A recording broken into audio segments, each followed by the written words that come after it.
સાવરકુંડલાથી સોમનાથ પદયાત્રામાં 70 થી 80 પદયાત્રી અને સ્વયંસેવકો જોડાયા।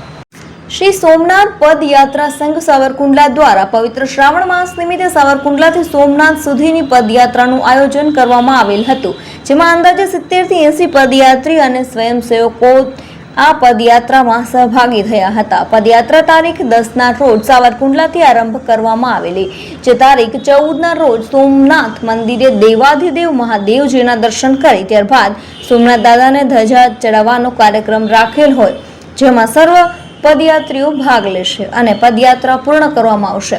છેલ્લા 32 વર્ષથી શૈલેષભાઈ જોશી, દર્શનભાઈ મહેતા તેમજ કમલેશભાઈ કડવાણી, વિક્રમભાઈ પરમાર, નિલેશભાઈ ચૌહાણ, નરેશગીરી ગોસ્વામી જેવા શિવ ભક્તો દ્વારા આ સંઘનું સફળ આયોજન કરવામાં આવે છે અને પદયાત્રીઓને માર્ગદર્શન પૂરું પાડવામાં આવે છે। આ પદયાત્રામાં સાવરકુંડલા તેમજ સુરત, મુંબઈ, અમદાવાદ જેવા મહાનગરથી પણ ઘણા શ્રદ્ધાળુઓ જોડાયા છે। પદયાત્રીઓ માટે રસ્તામાં ઠેક ઠેકાણે ચા, પાણી, નાસ્તો, ભોજન, પ્રસાદ, ઉતરાણી તમામ પ્રકારની સુવિધા મળી રહે તેવું સુંદર અને વ્યવસ્થિત આયોજન કરી સર્વ ભક્તો માટે શિવજીના આશીર્વાદ મેળવે છે। જય સોમનાથ। અમે છેલ્લા 33 વર્ષથી સાવરકુંડલાથી સોમનાથ પદયાત્રા સંઘનો આરંભ કરીએ છીએ આજથી, અને તમામ ગ્રુપ મિત્રો જઈએ છીએ અને રસ્તામાં સંપૂર્ણ સુવિધા હોય છે, ચા, પાણી, નાસ્તો, અને બધા ભક્તિભાવપૂર્વક આ યાત્રા પરિપૂર્ણ કરી સોમનાથ દાદાને ધ્વજારોહણ કરીએ છીએ અને જગત આખાનું કલ્યાણ થાય એવી પ્રાર્થના સાથે અમારી યાત્રા પરિપૂર્ણ કરીએ છીએ।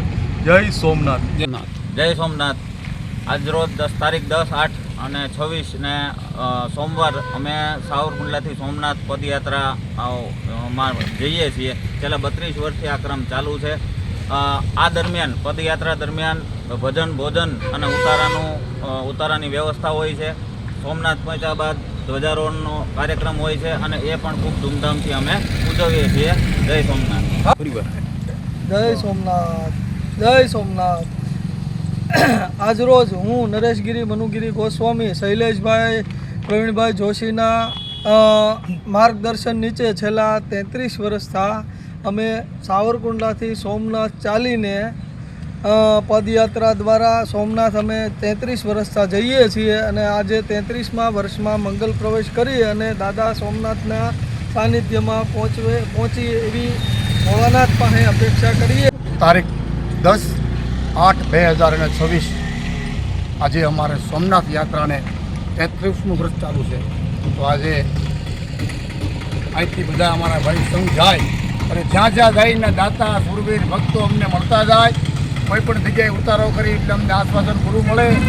અને શૈલેષભાઈની વાત કરવાય એવા આજે આવું છે, ભગીરથ કાર્ય કર્યું છે, ભગવાને આપ્યું હોય તો આવું જ કાર્ય થાય। વય નાની અકલ વધુ, ઉજ્જવળ જેના આધાર।